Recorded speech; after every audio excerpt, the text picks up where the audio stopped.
জীবনের নতুন বউ তো কাঁচিটা একটু টাইট হবে বুঝলি তো। দিয়ে তাহলে কি করতে হবে, একটা বেবি গ্রিজ কিনবি, 85 টাকা দাম নেবে। বে বে বে বে ওটা কথা পড়া হবে বুঝলি তো। এখন রাখ রাখ, হ্যাঁ বললাম বলে আবার কিছু মনে করি না, আমি আবার সন্ধ্যাবেলায় ফোন করবো তাহলে তোকে। হ্যাঁ আরে শোন, হ্যাঁ বল। এখন এইসব ব্যাপারে কাউকে কিছু বলার দরকার নাই বুঝলি তো। বেশ রে ভাই বেশ, আমি তাই নো টেনশন। এডি মাতি নাকি রে? কে গো? এ আমি ফুটুর আব্বা রে। তোর আব্বা বানা ডাকছিল আমাকে, আব্বা কি করতে বেরোতে পারি? কইরে ছোড়া, মনে হয় তুই জন্য ওরা কিছু জিজ্ঞেস করবে। এই রে ওরা দেখ বে দেখ, আমার নাম করি না জানো।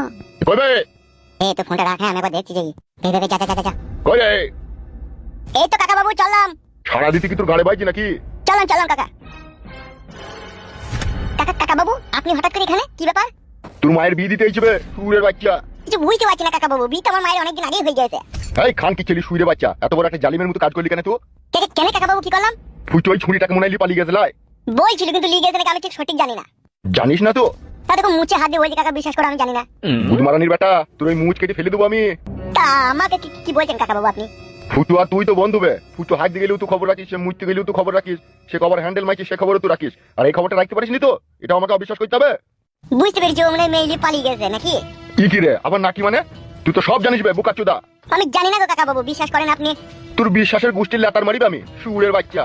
তোরা দুজনাতে চুপি চুপি এই কাজটা করেছিস, ভালো করেছিস বে শালা খানকি ছেলে। আমার বাড়ি জীবনে কোনোদিন ঢুকিস না তো, তোকে তসলায় ভরি বলি দেবো তাইলে আমি।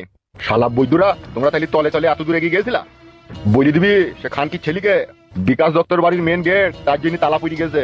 সে শালা যে মহিলাকে লিয়ে গেছে তাকে লিয়ে যেন রাস্তায় রাস্তায় জীবন কাটায়, যেন আমার বাড়িতে যাতে না ঢুকে। শালা সুরের বাচ্চা একটা হাফ বয়েল ডিমকে ছাড়িয়ে খাবার ক্ষমতা নাই, আবার বিয়ে মারাইতে গেছে। আমাকে কেন গালাগালি দিচ্ছেন কাকা? আপনার ছেলে বিয়ে করলো কি না করলো আপনার ছেলেকে বলেন। কি রে তুই 12 ভাতারির বেটাই তো ওর সাথে সাথে থাকতিলবে, আমাকে খবরটা দিস নি যে ও এই কাজ করবে? তো আপনাকে বলেছিল বাকিকে বিয়ে করবে, আপনি তো দেননি।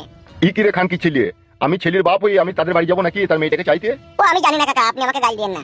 বেশ রে গুদুম ভাতারির বেটা, তোরও ব্যবস্থা আমি খুব কড়াকড়ি করবো। শালা বৈদ্যুদের পুলির ডগে 9টা করে চুল বেরিয়েছে আর বেলের দিয়ে কাটার লেগে মারামারি করে বেড়াইছে। শালা বৈদ্যুদের কোনো এক মুরগি বয়স হয়নি আর বিয়ে করার লেগে হামরা কামড়ি লাগিয়ে দিল শালো।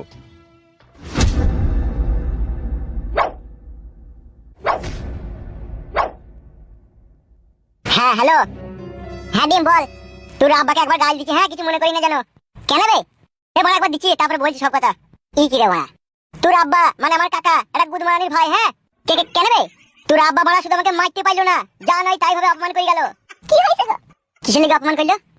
আমাকে বলা মা তুই ইচ্ছা মতো গাল দিয়ে গেল তোর আব্বা। তাই নাকি?